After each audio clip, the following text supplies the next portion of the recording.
So, yun mga koys. So, ano na nakaabot na tayo sa linya mga koys. Palungin na natin itong, patayin na natin itong water. Tapos, ilagay na natin itong ano natin, yung ina-activate na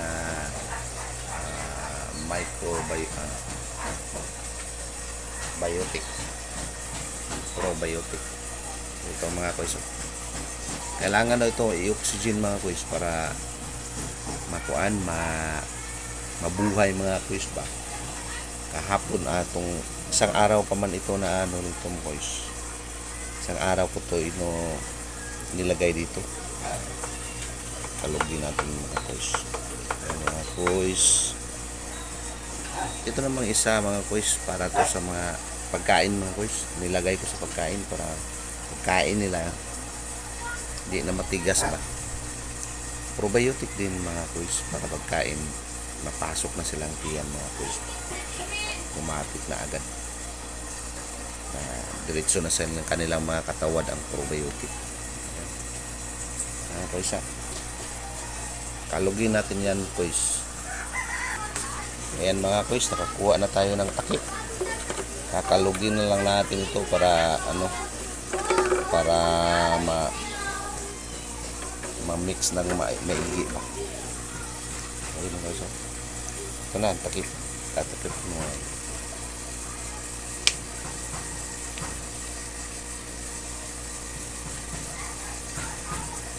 Kakalugin ko na lang. Ayan. Kaluto. Ayan na. Hindi na siya nag-clear mga koys no. Tapos ilagay natin diyan mga koys. Ayan na natin.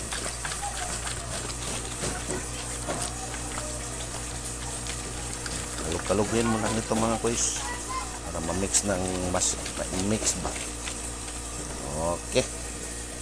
Dalhin natin mga koys ang takip.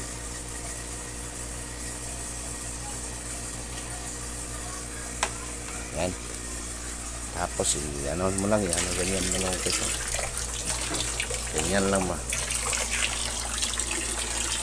Yan. Kaya sa isang sulok yun pa ba na. Yan.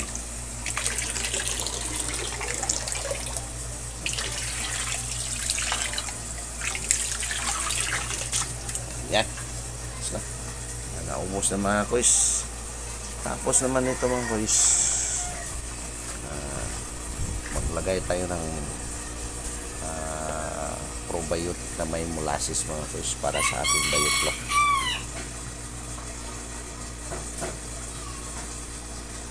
Yan, tapos na natin maglagay mga koys. Purpose nun mga koys is yun yung magpapaano sa ating water, yung walang baho mga koys. Oh, yan. Walang baho. Yan mga koys, ang purpose niyan mga koys, yung probiotic. Lang nilagay na every 2 days 2 grams ng 1 litro is 2 grams nang ilagay. Yan no. Magdadalawang mag 7 days na ito mga koys, wala pa rin baho yung natin yung water. Kasi nag-change water ako mga koys. Bali yung change water ko is 2 linggo yun. Nag-change water ako kasi masyado ng sa tingin ko mamurag marami ng kuan at hindi na maganda ba yung tubig. Sa tingin ko lang yun kaya nag-change water lang. Change water ako mga koys ng 80% lang mga koys. Hindi, naglagay naman ako ng molasses na may probiotic at saka probiotic. Ayan. So ayan lang mga koys, maraming salamat. Huwag niyong kalimutang mag-follow, mag-subscribe sa ating YouTube channel, mag-follow sa ating Facebook page, at pakishare ng mga video natin mga koys. Maraming salamat mga koys. Bye bye.